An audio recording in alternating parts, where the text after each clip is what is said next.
I'd like to welcome one of Australia's greatest bands, Stars. And here in the studio are Mal Eastick, Mick Pealing, Glyn Dowding, Roger McLachlan and Nick Charles. Hello there, Jackson. It's been 38 years since 1980's 1157 album and 2018's Boundary Rider. How did it feel reforming the band, and whose genius idea was it to cajole Nick Charles into joining Stars? That'll be this genius here. I was paid a fortune. No, I was doing an acoustic night at the Clifton Hill Hotel. And Nick was on the bill as well.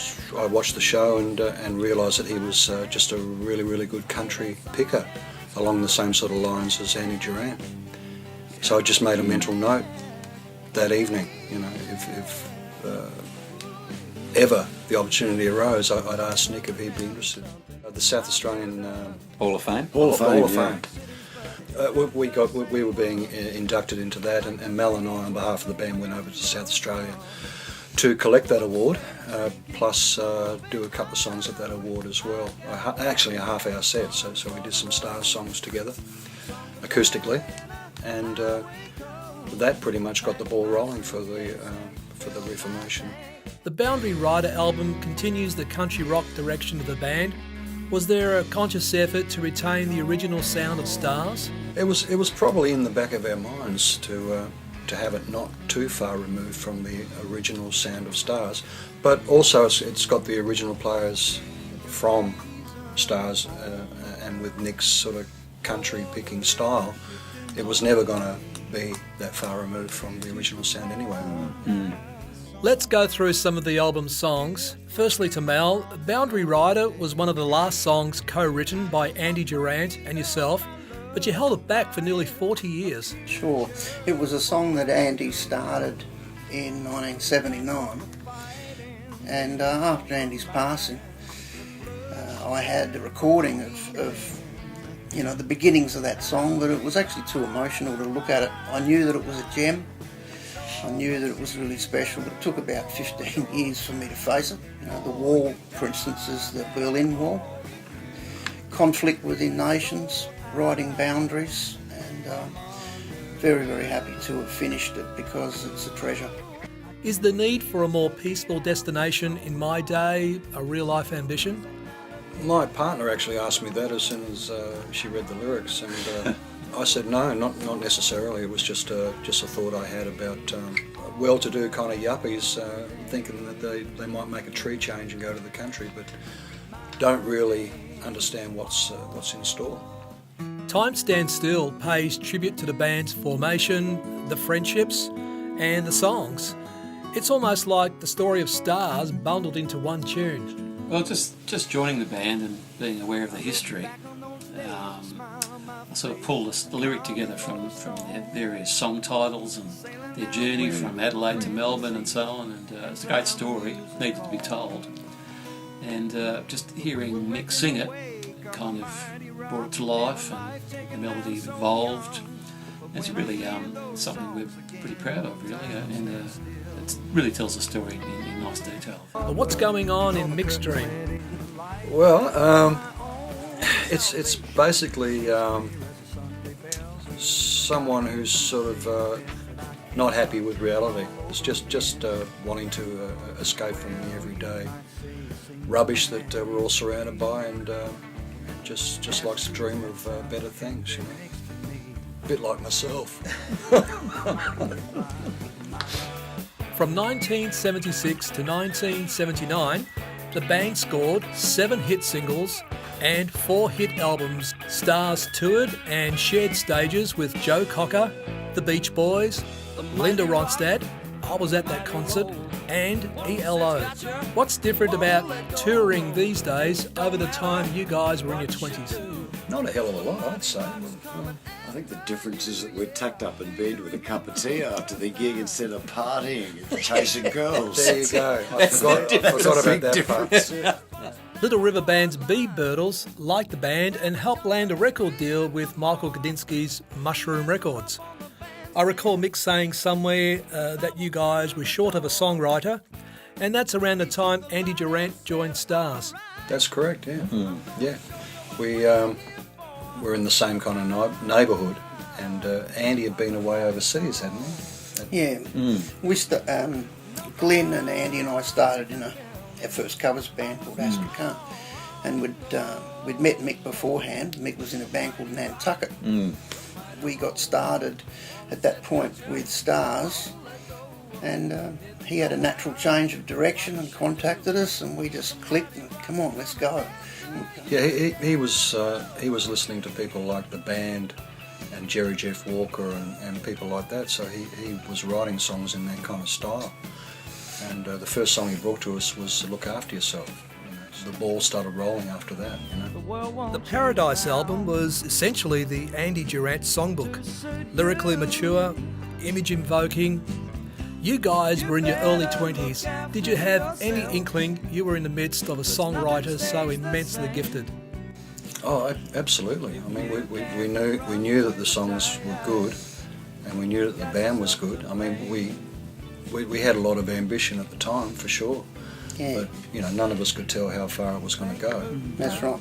Roger, you worked with Rick Formosa in the Little River Band, and now Rick Formosa is producing Star's debut album. Did Rick's influence in the studio add depth to the song's arrangements? Yeah, I think he had a lot of... look, it was really cool for me because I just done a couple of albums with Rick, with LRB, and Ross Cockrell's the engineer. So when we did Paradise, I'm looking in the window and there's Ross Cockrell, the engineer, and Rick Formosa. So it was familiar territory for me. It was in the same studio that we recorded those first two LRB albums. Yeah, I think Rick was... his sense of arrangement and stuff like that was just fantastic. I think he pushed us, all of us, really hard. Yes. And really helped us develop our parts and kind of glue it all together. Yeah, some magic happened that we probably would have never expected. Like, for instance, Andy's song West is the Way was just something that blew us away from the start when we first heard it. But then Rick goes, I think I could write strings for this song, and we're going, huh? and he did, and recorded a string section, and it just blew us away. So it really challenged us to keep up with the standards that our producer put on us, and we're very grateful for it. Land of Fortune was the follow-up in 1979, and a year later the band released the live album 1157, signifying the number of shows that Stars performed. The band was going places, and tragically Andy Durant was overcome by cancer and passed away. He was just 25 years old. Glyn, you go way back with Andy. How did you, and I guess all of you, deal with the loss of a dear friend? It was very devastating to all of us because he'd been my lifelong buddy since he was 4 and I was 5. We grew up together and did everything together, and it was took many years to get over the grief, for sure, and probably speak the same about everybody else because we were such a tight-knit band of brothers. We had to kick on the road. We were booked well ahead, and we had to find someone to fill his shoes while he was in hospital, and I think that really made us realise the value of the unit we had, because we needed that unit to be what we were. And luckily he was able to come back from that operation and play with us again in the last month or two before the band hung up its boots. Would you join with me in welcoming a band you'll never see again on stage to celebrate the music of Andy Durant?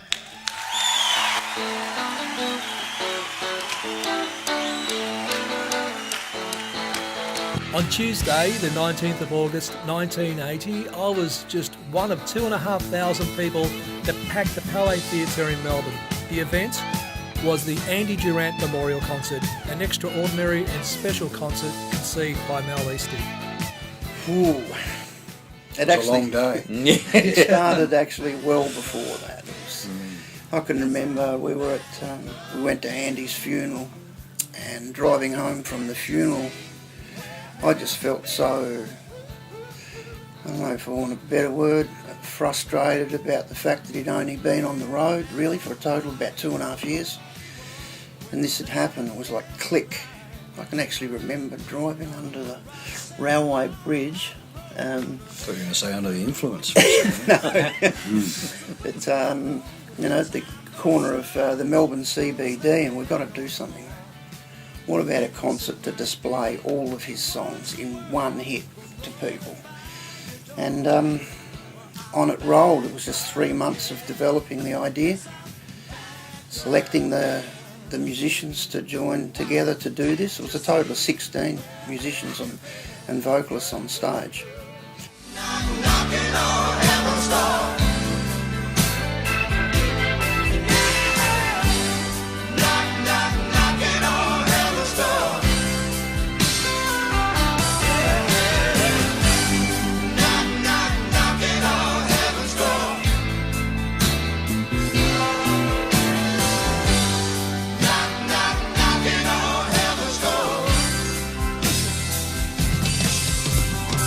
The inner sleeve of the concert features Renee Gayer, Richard Clapton, Jimmy Barnes, Broderick Smith, Ian Moss, Glenn Mason, Rick Formosa, Don Walker, Karen Tolhurst, and of course Stars. Now, from out in the audience, the show ran smooth, was impressive and looked very well organised. Or was it likewise behind the scenes? We only had one rehearsal the day before. I think in a way it was when the curtain lifted and there were 2,500 people there in front of us. It just smacked us into top gear. It was pretty rough at the sound check. In fact, I think Mal and I sort of said to each other, "Oh my God, this just isn't working." But as Mal said, as soon as that curtain opened, the adrenaline kicked in and The professionalism of everyone involved. memories kicked in. I call it a gig that can never be surpassed. No. So grateful for us all, really, that it happened, because it was not only a great tribute to Andy, but a very big emotional release for us, his closest friends. Right from the very start when Peter Grace did the introduction, here's a band you'll never see again on stage, He got it right. He did. Got it right. Mal, you delivered a fine tribute to your friend, and those of us who were fortunate to be there witnessed a fabulous one-off event. Yeah, no, thank you very much, and Andy certainly deserved it, there's no doubt about that. Well, guys, where to from here? We got some gigs lined up for next year. We're doing the Port Fairy Festival, plus one in Bright. We're organising an Adelaide trip, another Sydney trip, and we're well on the way to another album as well. From all accounts, the live shows have been superb. What's been the reaction from fans? Apart from being on the stage and playing these great songs to a very appreciative audience, actually speaking to the people after the gig, and just hearing their little stories about how they grew up with Stars songs, and some instances bringing along their kids, and that's the next generation. The next generation's listening to Stars stuff as well. Okay, let's wrap it up with some Stars trivia, and let's see how much you guys know about yourselves. I'll throw the first one to Nick. During the 1970s, which brand of jeans would you find in the Stars laundry basket? Oh, I know that one. Because I remember that's the first time I met Andy was at a laundromat in Inkerman Street, St Kilda. Where I used to use one of those machines too, and it was the most miserable place I've ever been in. And I met one day, he had a huge pile of Amco wool denims, flared jeans, and I was really impressed. They were all neatly folded. What is Roger McLachlan's most annoying phone app? His general ringtone is pretty annoying. Yeah. I think it's a Doctor Who thing, isn't it? Oh yeah, it's the loudest one I could find. Roger, which band member is always the last guy on the tour bus and the plane? I think that might be Mel. Indeed. Who was the Stars roadie that survived a car crash and became one of Australia's most popular artists? Were you referring to Jimmy? Of course, now Jimmy Barnes stuck him in the back of the station wagon. What alias did Glyn use when signing in at a hotel? Guy Deadly. That's it. You got it. Was it? Guy Deadly. Guy Deadly. And Andy actually developed that name. He had to get the right name for me. Guy Deadly. Guy Deadly. Yeah. Mal Eastick, Mick Pealing, Glyn Dowding, Roger McLachlan, and Nick Charles. Thanks, guys. It's been a pleasure. Thank you. Thanks, Jack. Fantastic. Cheers, mate. Cheers. Forget your farms and your families. Bring your boots and